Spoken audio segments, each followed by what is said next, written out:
You know what, guys? The last few days before the 2026 NFL Draft have honestly been the best days to be a Cowboys fan. Brandon Aubrey locked in for 4 more years, A.J. Brown heading out of the division, Dexter Lawrence already gone. I mean, just look at all that.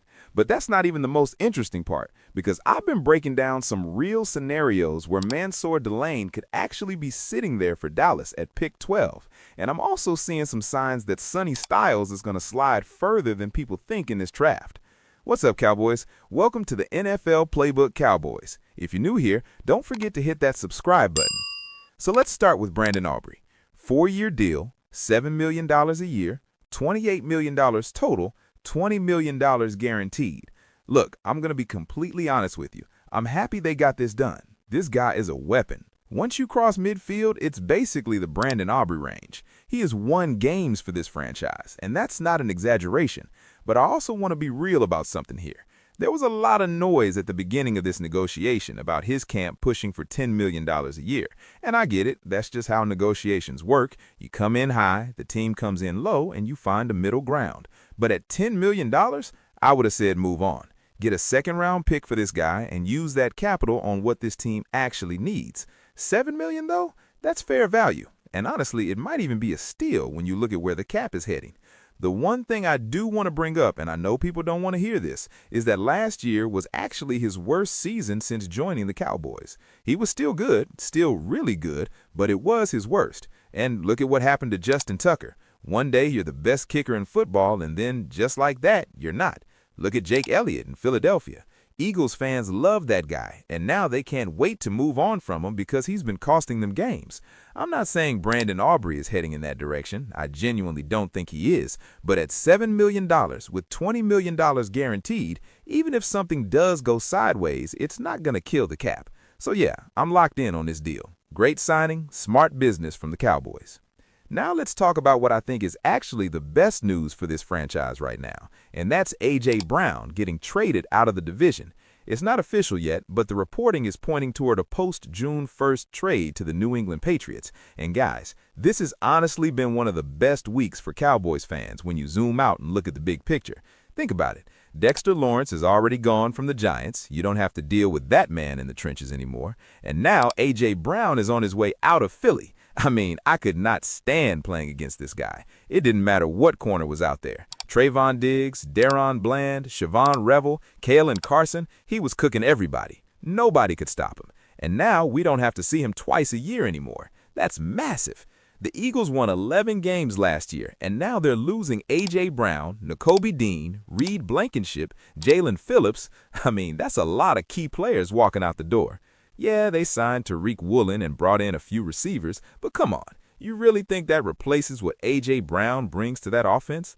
Defenses are going to feel way more comfortable loading the box now. Before, you couldn't do that because you had A.J. Brown and Devontae on the outside making you pay. That changes now. And listen, I know Eagles fans want to talk about the drop passes in the playoffs, but you go back through everything he did for Jalen Hurts over the years, and he was bailing that man out way more than the other way around. He's an elite receiver, and he is no longer in the division. So when people ask me who I think wins the NFC East this year, with everything that's happened, the additions Dallas has already made, the division getting weaker around them, I'm looking at the Cowboys, and I'm feeling good. Their defense was one of the worst we've seen in a long time last year, and they still went 7-10-1.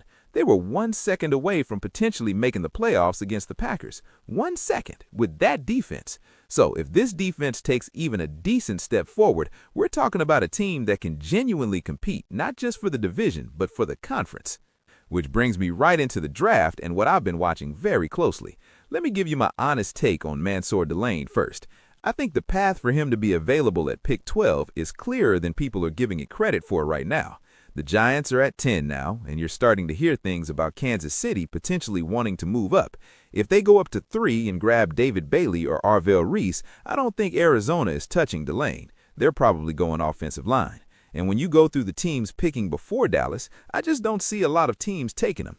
The Browns, for example, are basically the opposite of the Cowboys. Strong defense, struggling offense, so they're going offensive player.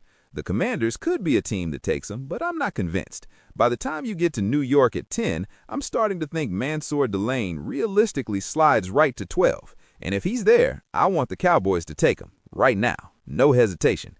This guy is ready to play right now. You plug him in and he contributes immediately.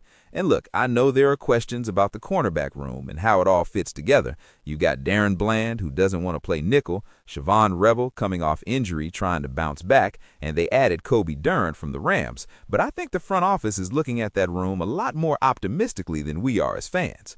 They see Rebel getting healthy, Bland bouncing back, and Durant as a capable starter. We see question marks everywhere. Wherever the truth falls, if Delane is sitting there at 12 and the Cowboys pass on him, I'm going to be really frustrated about that. Now let's get into Sonny Styles and why I think people are overrating where he's going in this draft. I've been hearing from people around the league that there's real disagreement on him depending on who's doing the scouting. Like you could have 3 scouts do a report and 2 of them have him as a top player and 1 has him significantly lower, and that debate just takes over the entire room. I've had teams tell me he's around their 12th best player in the draft, so my thinking that he falls somewhere around 16 or later doesn't feel crazy to me. Look, the workout was beautiful. At his size, doing what he did, the vertical, the broad jump, the 40, that's impressive, no question. The tape is really good too. But here's the thing people keep glossing over. He has only been playing linebacker for 2 years. He was a safety at Ohio State. And when you watch him, especially early in the season in the Texas game, there were real struggles getting off blocks. He got better as the year went on, absolutely. But that learning curve is real, and it's going to show up at the NFL level too. There's going to be really good plays, and there's going to be some moments where you're like, uh-oh. So when people say he's a lock top 5 or top 8 pick, I think that's a smokescreen. I think he could absolutely be there at 12 for the Cowboys, and that would be a fine pick with a massive ceiling. I just personally have guys like David Bailey, Arvell Reese, and others ranked above him. So here's where I land on the Cowboys draft picture at picks 12 and 20. Honestly, I think they end up with Keldrick Falk at 12. I don't love it, but I think that's the direction they go. And at 20, I think Avion Terrell is the pick. Now, Terrell at 20, I would genuinely be excited about. I think that's a really good selection. But if Delane is on that board at 12 and they walk past him, that's going to sting. Because the Cowboys do their best work when they take the best player on the board. CeeDee Lamb, Micah Parsons, Tyler Smith, Tyler Booker, all best player on the board picks, all worked out. The moment they start drafting for need over talent, that's when it goes sideways. Remember, Mozzie Smith needed a 1 technique, took him, and it just didn't work out. The best player there might have been Sam Laporta, and everybody was like, we don't need a tight end. Well, look how that turned out. So whatever happens Thursday night, I just hope they stay true to what works for them. Take the best player on the board, stack the talent, and trust the process. That's all I want.